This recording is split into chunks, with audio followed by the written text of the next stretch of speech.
बिस्मिल्लाहिर्रहमानिर्रहीम। Dear students, अस्सलाम वालेकुम।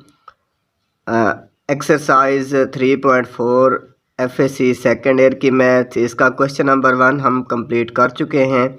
आज क्वेश्चन नंबर 2 से स्टार्ट करते हैं और क्वेश्चन नंबर 2 में इवेल्यूएट द फॉलोइंग इंटीग्रल, और आज इसका हम फर्स्ट पार्ट करते हैं। फर्स्ट पार्ट में है 10 रेज़ टू पावर 4x। इसमें ये पावर 4 जो है इसको इस तरह लिखेंगे, ये स्क्वायर अलग कर देंगे और एक स्क्वायर अलग कर देंगे, फिर ये वैसे लिखेंगे और यहाँ 10 स्क्वायर एक्स की जगह पे हमने लिख देना है सीकेंड स्क्वायर एक्स माइनस 1, क्योंकि ये इसी के इक्वल होता है। फिर इसी 10 स्क्वायर एक्स को इसके साथ भी मल्टीप्लाई करवा देंगे और इसके साथ भी मल्टीप्लाई करवा देंगे, तो ये हमारे पास ये शेप बनेगी 10 स्क्वायर एक्स साथ सीकेंड स्क्वायर एक्स, और इसी तरह 10 स्क्वायर एक्स ये -1 के साथ मल्टीप्लाई होगा तो यही चीज़ आएगी। इसकी इंटीग्रेशन अलग करवानी है और इसकी इंटीग्रेशन अलग करवानी है। यहाँ पे तो वैसे इंटीग्रल साइन सारा कुछ वैसे आएगा। इधर 10 स्क्वायर एक्स, जैसे यहाँ पे 10 स्क्वायर एक्स की जगह पे हमने लिखा सीकेंड स्क्वायर एक्स -1, तो यहाँ पे हमने वही चीज़ लिख देनी है सीकेंड स्क्वायर एक्स -1। तो यहाँ इसकी इंटीग्रेशन अब कैसे करवाएंगे? देखिए, हमारे पास फंक्शन हो, उस फंक्शन का डेरिवेटिव आगे मौजूद हो, तो फिर फंक्शन की पावर में एक ऐड करते हैं, बटे में वही पावर लिखते हैं। देखें, यहाँ पे x हमारे पास है।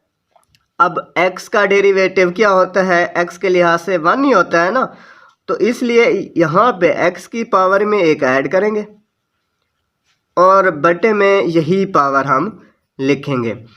तो ये x है, x का डेरिवेटिव 1 मौजूद है।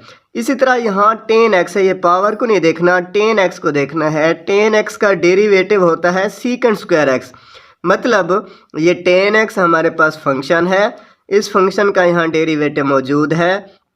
अब 10 की पावर में एक ऐड कर देंगे, बटे में वही पावर लिखेंगे, यहाँ पे ये हल हो जाएगा।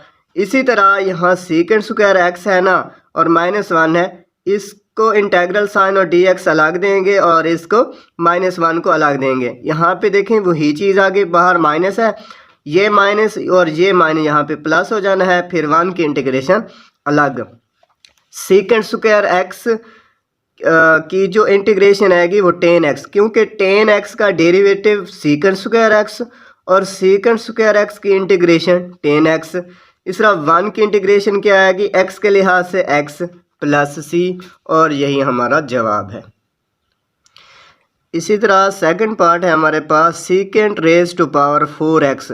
जैसे यहाँ वहाँ पे था 10 रेज़ टू पावर 4x, तो हमने स्क्वायर स्क्वायर अलग अलग कर दिया, तो यहाँ पे सीकेंड 4x है, पावर में है 4, तो सीकेंड स्क्वायर एक्स कर देंगे और साथ सीकेंड स्क्वायर एक्स कर देंगे।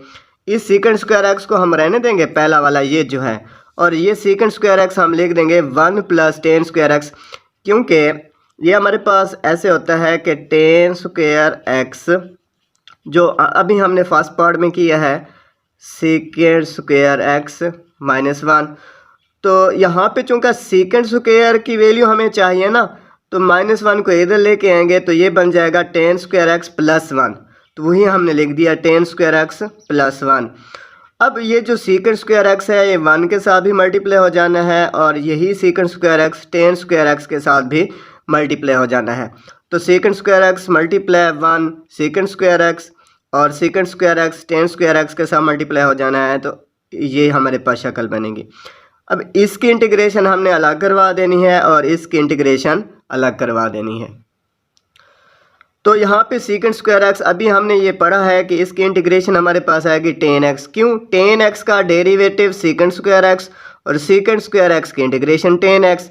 यहाँ पे वही बात है, 10 स्क्वायर एक्स को हमने पहले लिख दिया, इसको हमने बाद में लिख दिया और फिर इसकी इंटीग्रेशन वही है। देखें, 10x का डेरिवेटिव जो होता है वो सीकेंड स्क्वायर एक्स होता है, तो यहाँ पे मतलब फंक्शन का आगे डेरिवेटिव मौजूद है, तो फंक्शन की पावर में एक ऐड किया, बटे में वही पावर लिखी और प्लस c, और यही हमारे पास आंसर है।